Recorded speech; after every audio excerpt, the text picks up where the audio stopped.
It's time for some straight talk. The big wireless companies charge a boatload for their superior network coverage. But guess what? Straight Talk uses the same cell towers but charges a lot less. Who knew? Well, now you do. And I do. So let's do something. It's time to switch to Straight Talk.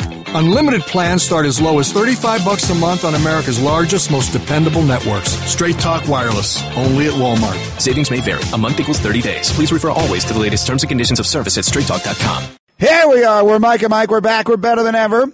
We are presented by Progressive Insurance. Our guests on the Shell Pennzoil Performance Line, they'll include Brian Billick in this hour. About a half hour away, we'll talk with him about all the issues going on around the National Football League. And then I'm looking forward to LeBatard in an hour because Golic and Dan are going to make a bet. Golic, for reasons known only to him, is going to continue to make wagers. One last bet on this show, and you're going to make it against LeBatard. LeBatard's went to the U. You went to Notre Dame. Mm-hmm. Those two schools play a huge game. That's a night game, right? It is. Yes, is 8 o'clock. Night? Saturday night. Can't wait. Game day is there. It's going to be really good. Really looking forward to that. Anyway, so they're going to make a bet, so we're asking you on Twitter, just at us, and suggest to us what wager these guys might want to make on this huge showdown. Mm-hmm. So here we go. Jerry Waters tweets, loser must go on the other show and sing the opposing team's fight song. Man, I've done that. It doesn't seem like enough, though. No. It's just, again, to reiterate a couple of losses that I've had. I just sing the Ohio State fight song. I lost the Ohio State Notre Dame to Chris Spielman. Correct. After our book came out, I had a bet USC Notre Dame. USC won. I had to wear an Anthony Munoz jersey in the Notre Dame bookstore at a book signing, which was horrific. Yes. I can't remember. Oh, and then obviously Jamel, I had to eat the hot peppers or the hot peppers. And I got pied in the face by Magda Johnson, who really enjoyed it way more than she should have. He said that it was something he enjoyed more than winning championships. It was just stunning. I've lost time and time again. You've lost to Rebecca Lobo. When again, yes, for the Connecticut women and Notre Dame women basketball, time and time again to where I'm done betting that one. Well, you're forgetting the most important one. I was trying not to bring that up. Northwestern went in as South Bend beat Notre Dame. Is that Northwestern fight song? That's the Northwestern fight song. We will cheer you all the time. Hoorah, we beat you, and you had to take the butt photo. You're leaving out the most important one. I was trying to forget about that, and that was my wife's fault. You can blame anybody you want. It was your butt that was out there for the world to see. I will never forget sitting, watching that game. We weren't at the stadium. We were watching the game in a condo we had there, just Chris and I. We came, I think, from 10 down in the fourth quarter. Just watching, going, there's no way this is going to happen. Oh, it was no so way. Good. It was a bad night. So good. Yeah. So there's that one. Quentin tweets, the loser should wear the opponent's face-painted emblem during their broadcast. Coach Seiner tweets, LeBatard needs to dress up like a leprechaun. Golic needs to dress up like 80s 2 Live Crew. I think that would be an interesting one. That's funny, yeah. And Ryan tweets, Golic needs to wear the turnover chain on the air. Dan needs to sing the fight song. The turnover chain, like I kind of dig. I think it's a pretty cool thing. We've seen, is it Tennessee with the turnover bucket that we showed? The one guy slammed it in the bucket and missed it. And there's the different things that go around the country for different plays you make. I do like the turnover chain. If a defender gets a turnover, they get to wear this gaudy chain on the sideline until the next series. I think that's a pretty cool thing. Hopefully that chain doesn't get broken out at all on Saturday night, but we'll see. So I think we could maybe incorporate something like that into it. Keep those suggestions coming. Again, LeBatard live in an hour, and we'll make the stakes there. And I want to mention, before we get to the football here quickly, also, even though it's not off a wager, but just because he said he would and wants to, Golic and several friends, I'm not even sure who, are going to do the one-chip challenge live Thursday morning on Mike and Mike. Yes, we are. I don't know what the hell you're doing. What is that chip called again? Outside of the Carolina Reaper pepper, right? Yeah, but it's called something. I can't remember what it is. I think we have 10 of them coming, so you're going to do it. I'm assuming Mikey's going to do it. Mike's going to do it. The thing about it is Mike does it. He does it tonight after the college ranking show. He and Jason Fitz are going to be at Mike's house. They're going to do this every Tuesday. They're going to be on Facebook Live or Twitter Live. The Twitter, like the Periscope thing. For like an hour or so at Mike's house. They're going to do it every Tuesday. I think they're having him do it tonight as well. So I think he's doing it tonight. It'll be a rough week. And then doing it Thursday, and he's got to call a game Saturday, so that should be really interesting. But, yeah, I think we have 10 chips, so whoever is willing to come up, are you? Definitely not. Okay. Don't be ridiculous. So I'm not all even I going to said, handle them. All I said is we have to have some milk up here because the mistake all is the not, milk you want. The coffee or water. I'm not washing it down with that. I need milk, but yeah, we're going to do it Thursday. Not going to lie to you. I'm not in for milk either. Mike and Mike presented by Progressive Insurance. Progressive celebrating 5 years and more than 500 cars donated to vets. To learn more, visit keystoprogress.com. We opened the show this morning by pointing out that we need to treat quarterbacks like fine china. And while you can make fun all you want of all the rules that they say protect quarterbacks, you see last night that watching a game without one is just excruciating. The Packers are must-see TV. For the last 30 years, the Packers have been must-see TV because their quarterback was either Brett Favre or Aaron Rodgers, and it's fun to watch what they do. Win, lose, or draw, root for, root against, doesn't matter. It's fun. And then all of a sudden last night, it's a dinking here and a dunk there and a dink here and a dunk there, and it's 30-7 in the fourth quarter. And so I get it. I get that there are only a few of them, and I get that we have probably exhausted all of the options of protecting them. But if there's anything else anyone can think of, I'm all ears because we need as many Aaron Rodgers as we can possibly get playing every weekend in the NFL. I think we have reached the exhaustion point of rules to a quarterback. Though I guess I shouldn't say that. I did read one tweet. I'll look for it. I can paraphrase it. Was take intentional grounding out of the game. Let him just throw the ball away. Now you have to be out of the pocket, get a past the line of scrimmage. There are ways to ground the ball. Basically, this was even if you're in the pocket, if it's all breaking down, throw the ball onto the ground so you don't get hit at all.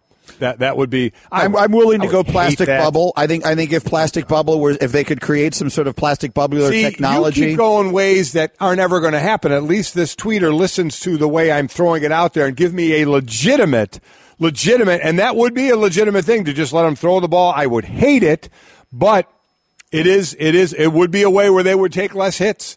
If you see it all breaking down and you can't, intentional ground it, you're going to try and do something and you may get hit. If you could just dump it into the ground and not count against you, you'll do it. Or, oh God.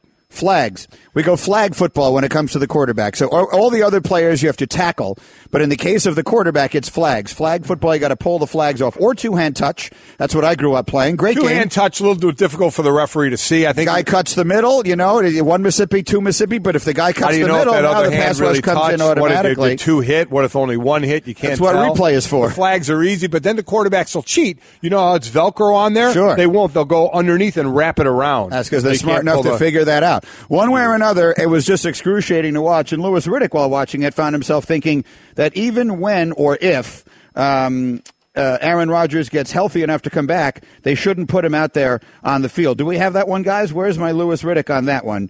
It's in yellow. Oh, here it is. All right, this is Louis Riddick on Aaron Rodgers. For me, if I was running that football team, it's like this. Unless he's 100% healthy and my doctors can assure me that he's 100% healthy and we're not taking any undue risk, I don't care what the record is. I don't care. I don't care if we've all of a sudden gone on a streak where we've won 4 games or not. Aaron you're seeing right now what happens if you risk him at all and you don't have a real viable succession plan, which right now they don't. I like Brett. I like him as an athlete. He's a great young man. You can tell he's very composed and very realistic. But they don't have a viable succession plan to keep them at a level that they're used to being at right now. And you don't mess with a guy like Aaron. You just don't. And it's his throwing shoulder, too. Right. You don't mess with that. I can see both sides of that equation. I understand what Lewis is saying, but if he's healthy enough to be okayed to go on the field, and again, that's the doctors. They have to say, and we found more and more head coaches that just say, you know what, we're out of that. We have to wait until the doctors come to us and say he can play. Players always want to play, so they're going to want to get out there, but the doctor's got to okay it. If they're in the hunt and he gets cleared to play, I don't know why he wouldn't play, quite honestly. I'd put him out there to play. I understand what Lewis is saying, and it's a bone. I mean, there is the healing. There's the hardware, and there's the healing of it. You have to be given the check mark to go play. There's a piece missing in this, which is how are they in contention? Well, that's you know what I mean? Like, if they're in contention, it would have to suggest, I'm assuming, that Hundley is playing well. Because if you watch the game last night, the Lions never punted. It was the first game in the entire history of Lambeau Field, 340-something games that have been played at Lambeau Field in which the opponent, the visiting team, didn't punt. So that's not because Aaron Rodgers wasn't playing. Yeah. I don't know if there's sort of a level of deflation that somewhere reaches the entire team. Mm-hmm. You'd have to tell me. So you played on a team that some people think had the greatest defense of all time, and you had 5 quarterbacks, right? They kept getting hurt, and you gave Randall got hurt. Construction site. Yeah, Randall got hurt. So my question to you is, Was there any point? Because your defense kept putting up ridiculous numbers. That was the thing, is we were in the games because of the defense. So there was that.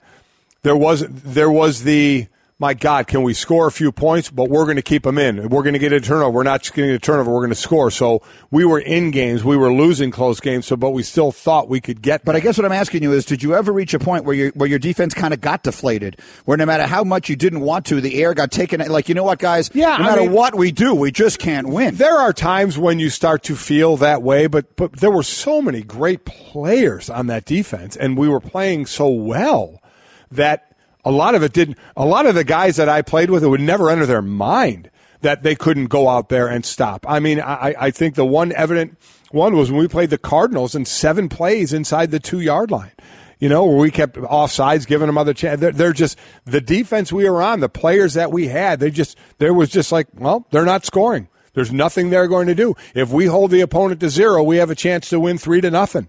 If they get 7, then we just need to get 8. So I get what you're saying, and this Green Bay defense isn't that good. No, isn't up of that level that we're talking about with that Eagle defense. At this point, it's average, right? It's an average NFL. They were defense. blitzing, and when you blitz, you better get home, or you're leaving your guys on an island. And Matthew Stafford had a monster game against the blitz, so it wasn't happening. And you're not coming back in a game when Brett Hundley's throwing the ball 5 yards or less down the field. That's my point. You're not getting Aaron Rodgers. You know that, and nobody's expecting Brett Hundley to be that. And I get Mike McCarthy after the game. He was taken with the defense, got him checkdowns and blah, blah, blah and all that. But they're going to have to let Hundley unleash some footballs down the field a little bit. So the only thing I'll say is if you just wonder, and I know you don't, but just for those who might wonder about the value of the quarterback in the National Football League, there were 2 games this weekend that illustrated it better than anything else could. Did you watch the Texans play offense this weekend? They're playing against a bad team, a very bad team in the Indianapolis Colts. They scored 1 offensive touchdown. That's a team that was scoring 30 points a week routinely with Deshaun Watson. And then now look at the injury here to Aaron Rodgers. Yeah. Let me find you Green Bay. I mean, every single week, if you watch when he's playing versus since he went to the sideline, just look at the difference in their scores. When Aaron Rodgers is on the field, they scored, let me go through it here, 17 points the first week, then 23, then 27, then 35, then 35. That's what they were with him. Yeah. And now last night, they had 7 meaningful points. That game is 30-7 in the fourth quarter, and then, everything, they got 2 garbage time touchdowns, or a garbage time It was 30-3. They got 2 touchdowns late. It was 30-3. So they didn't even score a touchdown last night when the game was still a game. So you can't overstate. I understand that. I get you keep saying that, but what do you want to do? I'm merely pointing it out. All right, I think we know. I don't know. I don't know what to say to that. I don't know the answer to it. Yeah, when you start quarterback, I'm not asking a question. Yeah, I'm merely saying if you needed, some people might say, well, is the value of these guys overstated? And that to me is the perfect evidence that it isn't overstated. It is that valuable. Okay. And it also does demonstrate, now again, unfortunately, it's a crapshoot because it values how significant it is to get one. So if you think there is one, if you think Josh Rosen is one, or Josh Allen is one, or Mason Rudolph is one, or Lamar Jackson is one, or Sam Darnold is one, or whoever it is, that's all well and good. But here's what we know for sure. They aren't all going to be. No, they're not. History says, at best, half of them will be, right? If 5 of them get drafted in the first round this year, history says 2 of them will end up being really good. So a lot of it is evaluation. What evaluation have? There's some luck as well involved in it because at the end of the day, you just don't know. You can have all the thought in the world that you're getting a top guy, and then you just sit there and you go, wow, okay, boy, did we miss that one. How much of it also is about where you wind up? Like Wentz, I'm not taking anything away from Wentz because I think Wentz is terrific. But, boy, you couldn't have wound up in a better situation than he's in, right, with these quarterback guys who really know how to develop. I mean, go all the way back to Ben Roethlisberger, ending up with the Pittsburgh Steelers, a great running game and a great defense. Russell Wilson, now he was a 3rd-round pick, so the expectation wasn't there right away, but he wins a job. They have a great running game then, and they have a great defense. So, Carson, and the way I would say it is you don't know if they were, say, Carson Wentz did go to Cleveland. Now, I doubt Carson Wentz wouldn't be throwing up the numbers he's throwing up now, but would Cleveland be saying, okay, we got our guy, though. We got our guy. Now our plan and all these draft picks that we have can come together to try and build around this guy. Because right now, that's been the biggest miss for them, is they think they have their guy and they keep missing at that. So that's one thing you could say, well, maybe you wouldn't have had the numbers. Maybe you would see, okay, this is the guy to build around. See, that's what I'd love to know. And we never will. But I'd love to know, is it the chicken or the egg? Yeah. You know, if Carson Wentz was drafted by the Browns, would he be on yet another one in this long line of busts that they've had? Right. Is it the player or is it the team and the situation? Like look at Derek Carr. Like as much as he's struggling a little bit, the offense hasn't been what we thought it would be. He's a very good player, obviously. Right. His older brother came out of college far more hyped than he was. Sure he did. was the first pick in the draft. He went to an expansion franchise. He got beaten up like a rag doll for a few years. Never recovered. If he got drafted by Andy Reid, maybe he'd be in the Hall of Fame now. You know, you'll never know. No, you don't know. It's exactly right. And so that I think that part of it is really interesting. In every other sport, the great ones would be the great ones regardless of where they go. But football, I really do believe that a lot of it has to do with where you wind up. I could agree with that. We're Mike and Mike. We're presented by Progressive Insurance. Our guests on the Shell Pennzoil Performance Line. All right, let's fill in the blank. Fill in the blank with us here is brought to you by Mahindra Tractors and Utility Vehicles. Mahindra USA, the world's #1 selling tractor. Here we go. We are at the halfway mark in the NFL season. The prediction you would most like to have back is blank. And they gave us all of our preseason predictions to look over, but I don't even need to look at mine. I know what it is. I'm sure yours would be the Giants, right? The Giants to win the division, and they're 1-7. I'm not sure how much worse you could be than that. I did change mine at the end, and I took the Giants out of the playoffs, so I was pretty happy about that.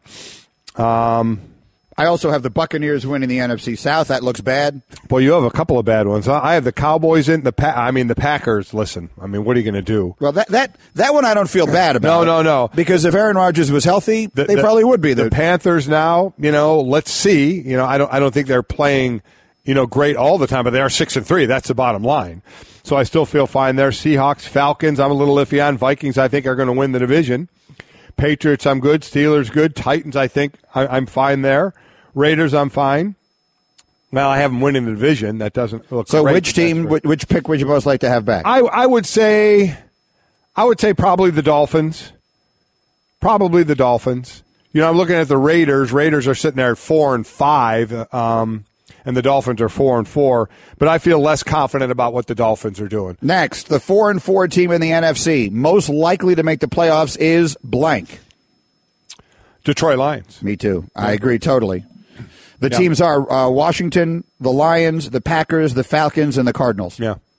Falcons going to make a run second half? I think they can, but, man, that division has not run away from them. No, and they are befuddling, and you can do nothing but tip your cap to what the Saints are doing right now. Saints are looking really good, and they're for real. The defense is better than we thought. Carolina's ahead of them, too. I think the Lions are the team. They only have one game left against a team with a winning record, and it's the one they want. They get to play Minnesota again because that's the team they have to chase. So I believe the Lions have a really good chance. Next, Dwayne Wade calling the Cavaliers starters out is blank. He said, I want one time for the first unit to get on the second unit because we blew a lead. I'm waiting for that day to happen. Listen, you know me. I'm never good with doing that. I'm never good with calling out teammates. I just don't like it. But this guy obviously has built up a lot in his day. He's go walking into the Hall of Fame. And LeBron is one of those starters, and that's his best friend. And I saw the quotes. He was mostly he didn't say that like he was crushing them. That one, I don't think he meant that to suggest that he was like calling out the starters in a significant way. He's gone to the bench now. He was a starter at the very beginning of the season. Cavs have a lot of problems. I would say that one is low on the list. I would call that one irrelevant. Next, either, neither, or both.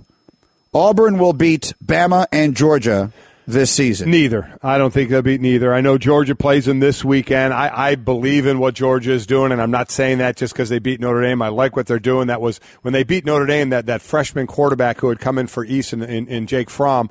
That was his first start, and I think he's matured very well along the way. They have an excellent running attack, two-headed monster there. The defense is fast and athletic. I buy into Georgia for sure, and I certainly do. I know a lot of people want to rip Alabama every now and then, so they've beaten teams by enough of that. Bama's Bama. Bama's just fine, and I don't think Auburn's beaten either one of them. Auburn's losses this year have been by 8 points to Clemson early and by 4 points at LSU. They've got a home game with Georgia this week, which our FPI actually slightly favors Auburn. Sure does. And they also get Alabama at home. Mm-hmm. They do have them both at home, but I'm going neither. Are they going to win one of those games? I'm saying neither. I'm going to say either, and I'm going to take the easy way out and not pick the one. Oh, that's horrible. They only asked me. I'm going to say they're going to win one of them. That's horrible. Come on. All right, then I'll go neither. All right. Next, I want to skip down to the last one because we're going to run out of time. The celebrity picker for the Notre Dame-Miami game will be / should be. So they're going to be in South Beach. They're going to be in Coral Gables this week. So you got your choice of a lot of huge celebrities that hang out down there. A couple of the options include Pitbull, who is Miami. Mm-hmm. He is Mr. 405, and he is performing in Miami Saturday night. You got The Rock, who played for the U. Yep. You got A-Rod. Who do you want to see? Oh, I'd see The Rock. It's Mr. 305, not Mr. 405. He went from being Mr. 305 to being Mr. Worldwide. My bad. No, I'd go The Rock. You could go Luther Campbell, Howard Schnellenberger, Jimmy Johnson. I don't think it's going to be Howard Schnellenberger. Oh, I don't either. I remember Howard Schnellenberger. I do as well. He won the title in 93. Do you think they can get The Rock? Man, that would be Does he live down there? I mean, is he? I don't know where he lives. I'm guessing he lives in L.A. He's all over the place shooting pictures everywhere. I don't even know, quite honestly, he could fit it into his schedule, though. It's not like, he's going through security at the airport. So if you... To me, it would be The Rock. I love the guy. How about A-Rod? No, The Rock. I said The Rock. I see the names out there. The Rock. How about you? Oh, I would do it. Would they? If they flew you down there, would you do it? Yes, I would. How about me against The Rock? He picks for the U, and I'll pick for Notre Dame. Meaning he'll pick the U, and you'll pick Notre Dame? And then we'll make our other picks. I mean, I think it would be cool, because I think The Rock and I think it's kind of like looking in a mirror. Don't you think? Yeah, I get it. I think we need more star power than just The Rock. So we'll bring Golic in, too. Yeah. So we got The Rock and we got Golic, and we'll see how that turns out. All right, fill in the blank, brought to you by Mahindra. We'll go to Brian Billick next. Let's talk quarterbacks and more with him. LeBatard still to come. We'll make the terms of the wager. Trey Wingo, Ric Flair, Aaron Judge. Woo! All on the menu today.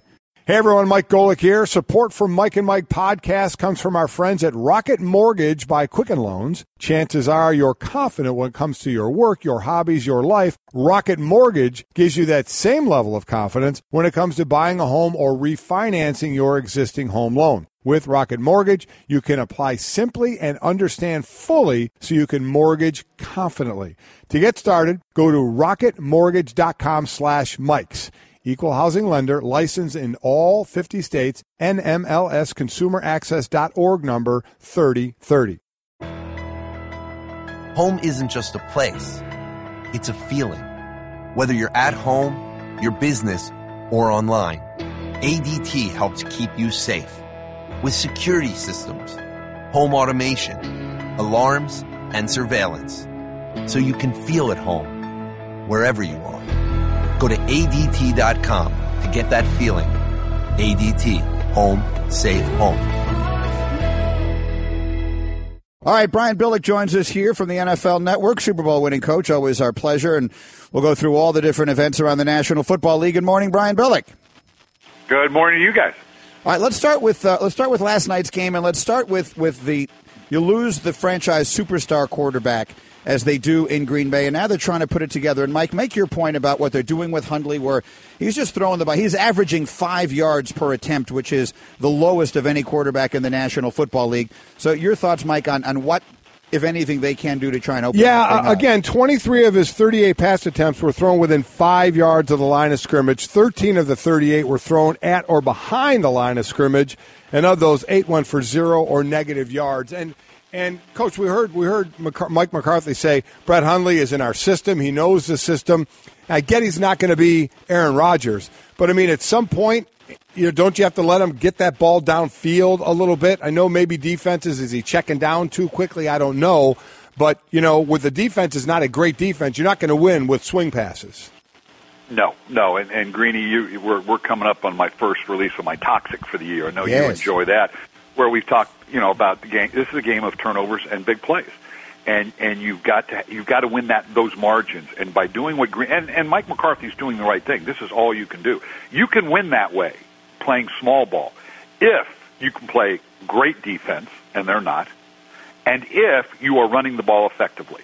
That we've seen that now. I don't know if you go into championship that way. As we did in 2000, that was a different set of circumstances. But, the Kansas City Chiefs have done that for years. You play small ball, you play great defense, and you run the ball. Well, Green Bay's not doing either one of them. Plus, Aaron Rodgers not being there and Brett Hundley playing small ball had nothing to do with the fact that the Detroit Lions did not punt last night. So that in itself, I mean, and this is, you can look at any team in the National Football League and take the starting quarterback away. Take Matthew Stafford away from Detroit. What kind of team are they going to be? We'd be having the same conversation. Here in Baltimore, Joe Flacco is struggling right now because the same way. They just can't make big plays down the field, and uncharacteristic for them, they're not playing great defense, so they're vulnerable. It was brought up, if somehow, some way, they keep their head above water and there's a chance that Aaron Rodgers could return this season, are you of the mindset that if the medical staff says he's good to go and we're still in this thing, you put him back on the field, or there are those that are suggesting you just shut him down for the year? Yeah, I'd leave that to the medical. They'd have to really sell me on the fact that he's at no greater risk for injuring it further, that there could be that the hit that he is going to take, that he's no more vulnerable to get injured again than any other quarterback. I just don't know that a doctor can tell you that. And just what we talked about with the Packers, of course, if you have Aaron Rodgers, you're always a factor, and you're always going to believe in that. And we got a lot of football left to play. I don't care if it's Green Bay. I don't care if it's the New York Giants to say, okay, we're done. I know you've been talking about the New York Giants and Eli Manning. Okay, let's say you make that change. Then you're telling the rest of the team, these veterans, that, again, you have a limited shelf life in the NFL. Go out and play hard. Expose yourself to injury on a year where we're basically saying we know we have no chance of winning, going to the playoffs, and even if we went to the playoffs, would probably be one and done. That's a tough place to be in. And so, you can hold out that hope for your team if you want, and the NFC North is such, with the exception of the Vikings, maybe, you're in the NFC wild card division. You have a lot of teams that are moving from their divisions into the wild card division because what's going on in that race. They're now in Green Bay. They're in the wild card division with teams like maybe Detroit and Atlanta and possibly Seattle and Dallas, depending upon how things transpire. That's who you're competing with. And so I just don't see the upside in playing Aaron Rodgers for the very reason we talked about earlier. I don't think they're good enough on defense and to run the ball. And particularly after an entire season off, I don't know. I just can't see that happening. Why would you expose Aaron Rodgers at a point in his career? Yeah, if he's a young guy, 26, 27, okay, yeah, let him go in there and continue to progress. What's the upside in Aaron Rodgers playing? Mike and Brian Billick, and since you took us there yourself, let's go to the Giants. As you watch them, how would you assess how much of what's wrong with them has to do with the quarterback?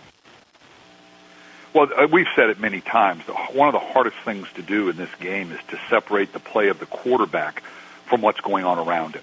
It's not fair to evaluate Eli Manning and saying, where is he in his game with what's going on around him? They're just not a very good football team. And so given that, now here's the dilemma. And listen to your conversation. I think you guys laid it out very, very intelligently with a strategic idea of, okay, let's play David Webb to see what we have, although I think they already know what they have.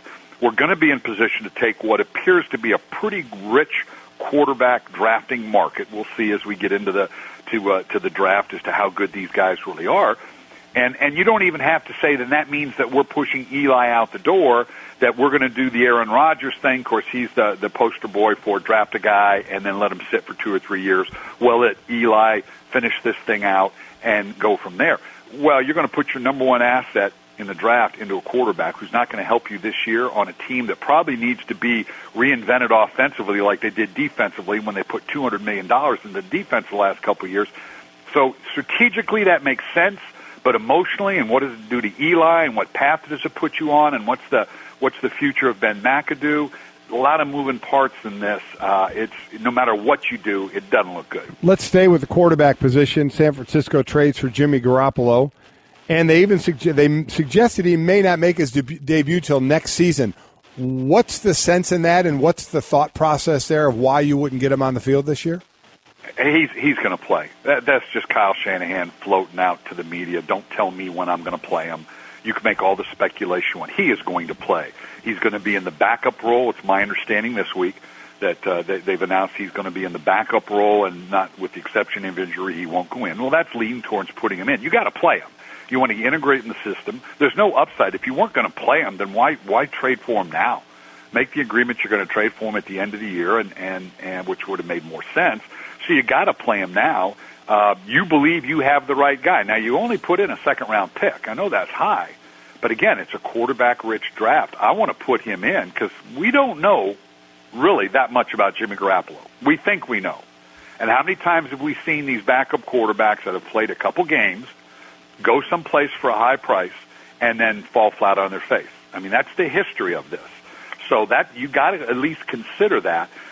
Even though San Francisco is a terrible football team right now, you got to put him in.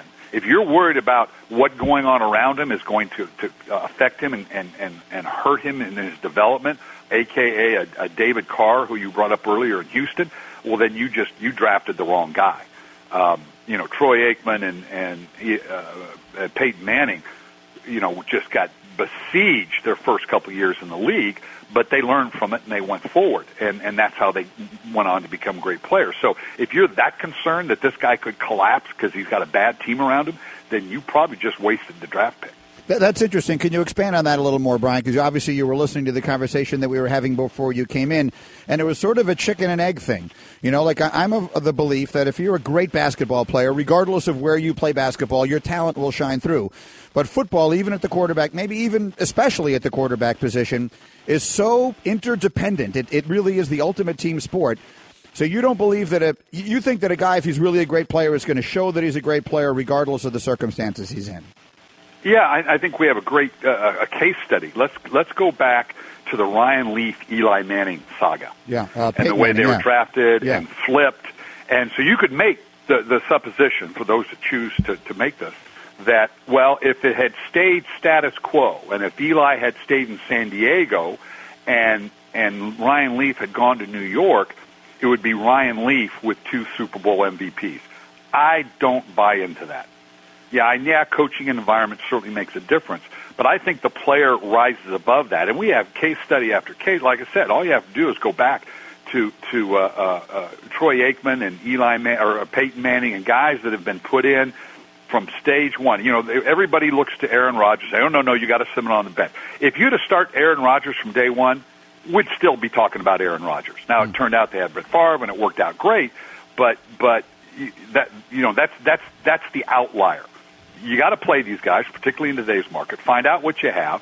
And if it's around a bad team, do you run the risk of doing some damage? Possibly. With all due respect to David Carr and the 76 sacks he had with that franchise in Houston when it first got started, I think David Carr, at the end of the day, just really didn't have the skill set to be successful in the NFL as a starter. Pretty good backup, long-time career.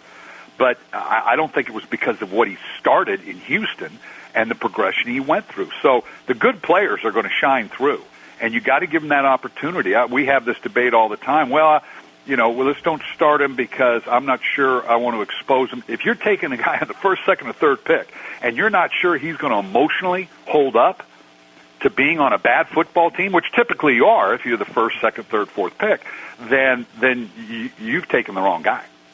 He's Brian Billick. He's on Twitter, @Coach Billick. When does the first toxic differential come out? You know how I love it. Yeah, I got to wait till everybody's got the same number of games. And so it'll be the next, once I get past all these buys. I hate statistical anomalies, so I'm talking like a dweek now. But I want everybody to have the same number of games, and we'll crank that baby out. You're the best, Brian. Thank you. Brian. Talk to you next week. All right, guys.